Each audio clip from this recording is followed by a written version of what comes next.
জয় নিতাই বন্ধুরা, আজকে আমি মাছের রান্না করব, মাছের ঝোল রান্না করব। তার জন্য মাছে নুন হলুদ মাখিয়ে নিয়েছি এই যে।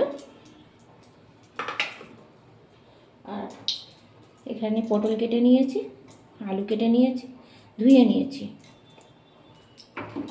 আর মশলা দেব, এখানে হচ্ছে শুকনো লঙ্কা, কাঁচা লঙ্কা, জিরে, আদা, অল্প রসুন, এই যে অল্প রসুন, আর দুটো ছোটো সাইজের পেঁয়াজ, একটা টমেটো। এগুলো আমি একটু পেস্ট করে নেব। আর এখানে তেল বসিয়ে দিয়েছি, গরম হয়ে গেছে। মাছগুলো একটা করে ছেড়ে দেব।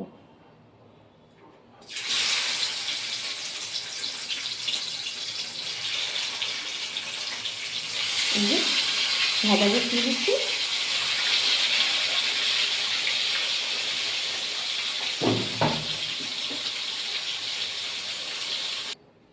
পটলটা দিয়ে দিচ্ছি বন্ধুরা, তেলে পটলটা ভেজে নেব।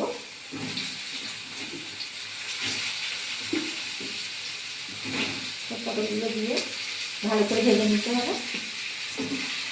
দিয়ে দিলাম, ভেজে দিই।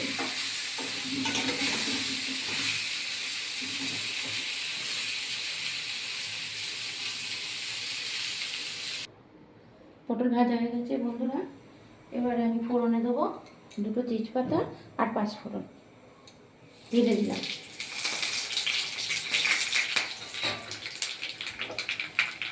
ভাজা হয়ে আসছে, এই যে ভাজা হয়ে গেছে।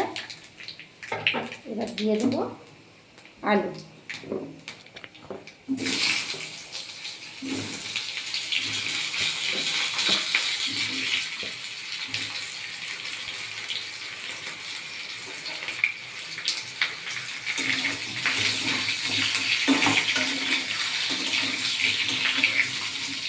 আলুটা একটু নাড়াচাড়া করে নেব।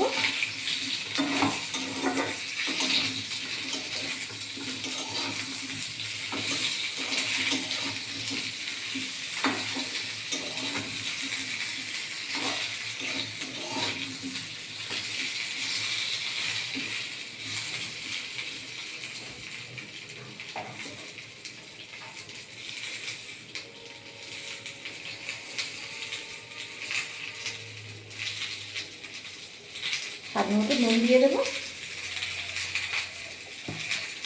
1 চামচ, 1 চামচ নুন দিলাম।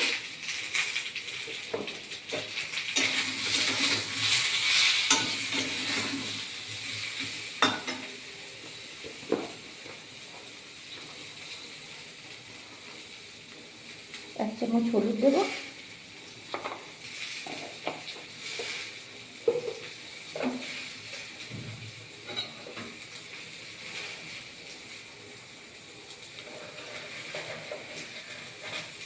স্বাদ মতো চিনি দেবো।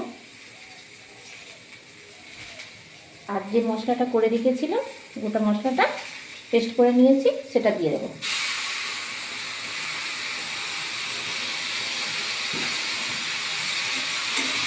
দিয়ে মশলাটা ভালো করে কষাতে হবে, যতক্ষণ না তেল ছেড়ে যায়।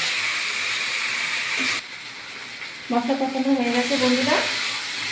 এবারে আমি পটল ভাজা আছে এগুলোর মধ্যে দিয়ে দেবো।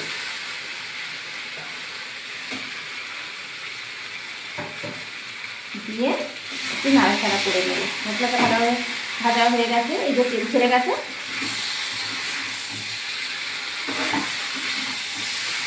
মানে অল্প জাস্ট নাড়বো, বেশি নাড়াচাড়া করবো না, পটল তো ভাজাই আছে। মশলার সঙ্গে একটু নেড়ে নেব। এই যে দেখুন বন্ধুরা, কত সুন্দর লঙ্কার মশলা দিচ্ছে। এই যে তেল ছেড়ে গেছে।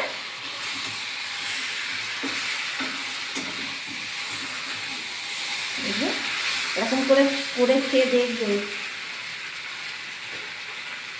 এই যে জল ঢেলে দেবো।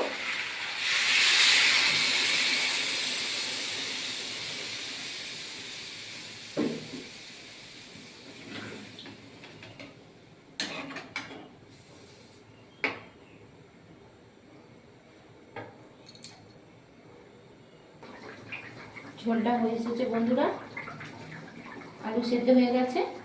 এবার মাছগুলো দিয়ে দেবো।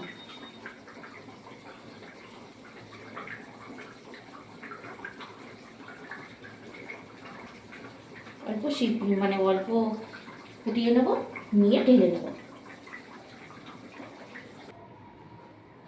বন্ধুরা আমার ঝোল হয়ে গেছে, এই যে দেখো কত সুন্দর হয়েছে।